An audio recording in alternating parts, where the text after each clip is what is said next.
Sort tout de suite. Ça c'est bien joué. Ça c'est bien joué. Giroud, Pogba.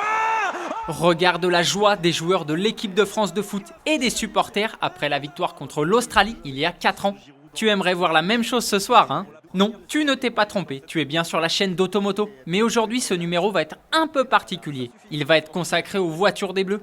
Allez, c'est parti pour ton Automoto Express. Dans un peu moins de 2 heures, l'équipe de France de football remet son titre en jeu. Et oui, à 20 h au stade Al Janoub, nos Bleus vont affronter l'Australie pour leur premier match dans cette Coupe du Monde. La rencontre est évidemment à suivre à partir de 19h50 sur TF1. L'ouverture de cette Coupe du Monde, c'est l'occasion parfaite pour Automoto de te parler des voitures des joueurs de l'équipe de France. On commence cette liste par les gardiens. Hugo Lloris, notre capitaine, roule en Mercedes CLS. Et selon des rumeurs, il posséderait aussi une Porsche Panamera. Steve Mandanda a lui opté pour une anglaise, une Bentley Continental GT. Et Alphonse Areola, lui, il possède plusieurs bolides. Porsche 911, Bentley Bentayga, Mercedes G63 Brabus 700 ou encore Lamborghini Aventador S Roadster. Sacré garage. On continue avec les défenseurs. William Saliba, le joueur d'Arsenal, possède un Audi RSQ3 by Apt. Le petit SUV allemand voit sa puissance passer de 400 à 440 chevaux. Pour Jules Koundé, j'ai un petit doute. J'ai trouvé une vieille vidéo où on le voit rouler dans une ancienne Citroën C3. C'est rare un footballeur en C3, je suis prêt à parier qu'il a changé de voiture depuis. Lucas Hernandez et son frère Théo ne sont pas en reste pour ce qui est des voitures. Le latéral gauche du Bayern Munich possède un Mercedes Classe G préparé par Mansouri, une Lamborghini Aventador en plus de son Audi de fonction. Théo possède quant à lui un Lamborghini Urus, ce dernier est passé entre les mains du préparateur Keivani ainsi qu'une BMW prêtée par son club, le Milan AC. Dans le garage de Raphaël Varane, on peut retrouver plusieurs anglaises, Rolls-Royce Phantom, Bentley Continental GT et une très rare McLaren 720S LM limitée à 50 exemplaires, rendant hommage à la victoire de la McLaren F1 aux 24 heures du Mans 1995. Un vrai choix de connaisseur. On y retrouve aussi une Mercedes C63 AMG.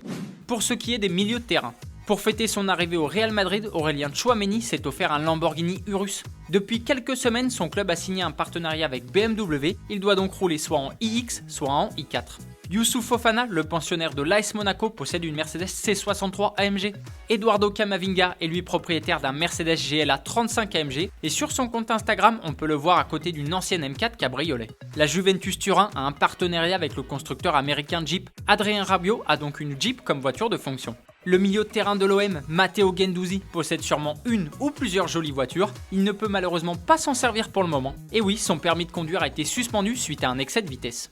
On termine cette liste avec les attaquants. Kingsley Coman, joueur du Bayern Munich, doit utiliser son Audi de fonction pour se rendre à l'entraînement. Mais de temps en temps, il préfère prendre le volant de ses bolides perso, comme son Mercedes Classe G 63 AMG ou sa McLaren 720S, quitte à prendre une amende de 50 000 € par son club. Ousmane Dembélé possède une Mercedes AMG GT 63S. Antoine Griezmann est sûrement le joueur de cette liste qui possède la plus belle collection. Rolls-Royce Cullinan, McLaren 675 LT ainsi qu'une Chevrolet Corvette Stingray de 1969.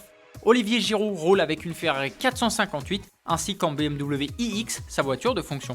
Kylian Mbappé, c'est la grosse interrogation de cette liste. Selon des rumeurs, il serait l'heureux propriétaire d'une Ferrari estimée à plus de 480 000 €. Mais pour en profiter, il faudrait qu'il possède le permis de conduire et on ne sait pas du tout s'il le possède. Même s'il n'est plus dans cette liste, suite à l'annonce de sa blessure vendredi soir, je me sens obligé de te parler de Karim Benzema. Le Ballon d'Or 2022 a une sacrée collection.